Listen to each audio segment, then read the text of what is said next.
As part of my A1 Masters project, I decided on creating a track as my artefact to support my preliminary work. My research question is, how do I, as a hip-hop drummer, develop non-traditional compositional ideas such as metric modulation, rhythmic displacement, and irregular time signatures? I will undertake an autoethnographic study using a qualitative methodology. As part of my artefact, I decided to document the process of writing the track to explain musical choices, the use of collaboration with the MC rapping on the track, and how successful the final product is. I decided I wanted to create this composition in 5/4 time. The success of the track will be in how it does not feel irregular and the listener can feel the groove. This is how the original 2-bar riff sounded.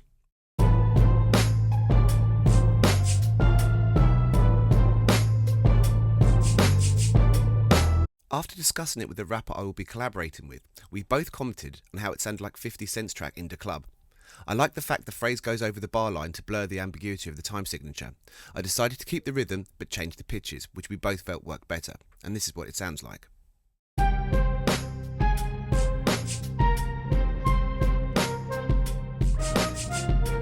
You can hear other changes also, like how I modulated the key to make it sound brighter. I moved the tempo from 80 to 86 BPM to give it more of a bounce, and changed the instrumentation. The timpani reinforced the 50 Cent feel, so I removed them. To give a brighter timbre, I had my daughter double the main riff on her flute.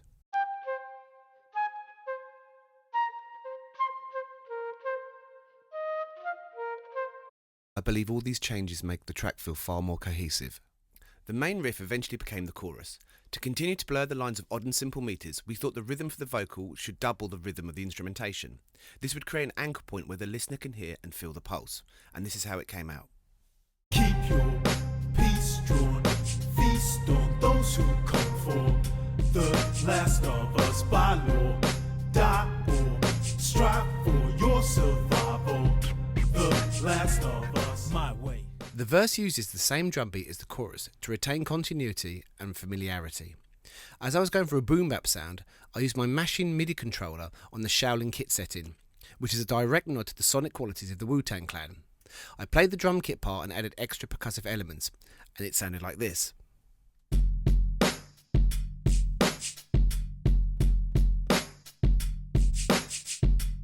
The verse is 16 bars and is essentially split into 2 halves.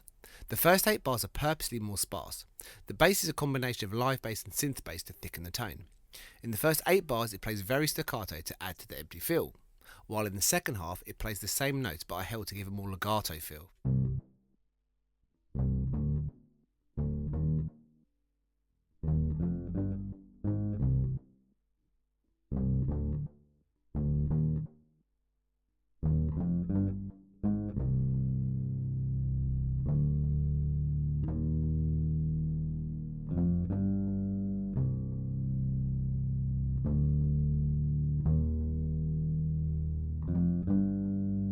For the other instrumentation, I wanted to continue to pay homage to the Wu-Tang Clan.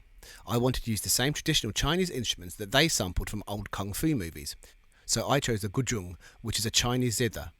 It plays a 2-bar riff in the key of C minor in octaves, and it does not vary through the 16-bar verse.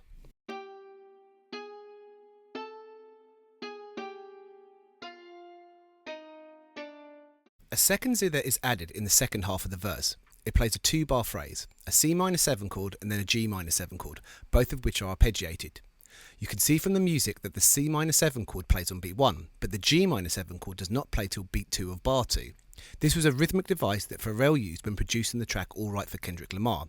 I felt it was less obvious to always play on the first beat of the bar. It also means the phrase is 6 crotchets, then 4 crotchets, which smooths out the uneven nature of the 5/4 time.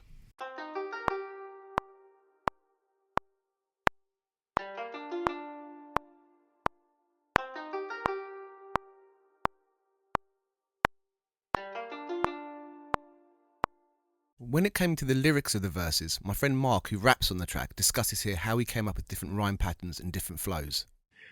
So Tom tells me we're going to rap over a 5 beat. I'm like, I'm a rapper who raps over 4 beats like all other rappers. So I just write the lyrics with 4 beats and then discover that's not entirely going to work. For example, what I write is my way. It's Doc Holiday. Once I got you in my sights, you might catch a stray. I'm done. But the beat's not done. So the only thing I can do is then add a little bit more. It's like, hey, I don't play.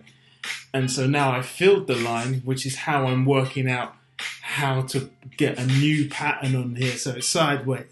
No rules are in place, so you're gonna lose the fight. It just ain't your day. Hey, what can I say?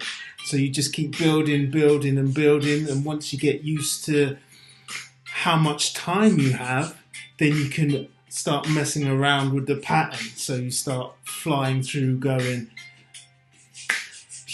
shots to your face. Did you ever think it ace? I test just in case you take over this place. Face palm disgrace. The last rhythmic device I chose to use was in the breakdown after the second chorus. You can hear that the clave is playing in minims starting on the second beat of the first bar. By doing this, it crosses over the bar line to hopefully smooth out the feel, and it sounds like this.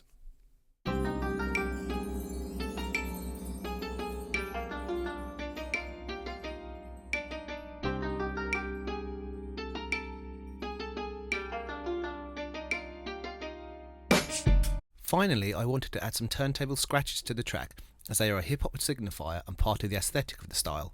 I spoke to my friend Pete, who was more than happy to play on the track. Here he discusses his approach and how he prepared to play in 5/4, which was a new challenge for him.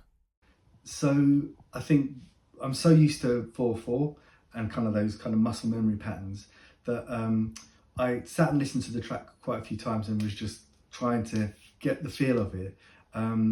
But then I realised that I was just kind of doing 4/4 patterns and then just extending it. But as I got to know the track better, I was taking the cue point of the kind of the melody that was dropping on the one, and then I started to feel the one coming back round again. And I've noticed that when the MC comes in, my scratch patterns, so I was finding reference points on the track. So I started trying to feel the 5, but as I got to listen to the track, I basically started to get a feel for the cue points that made me start to feel the groove of the track, I think.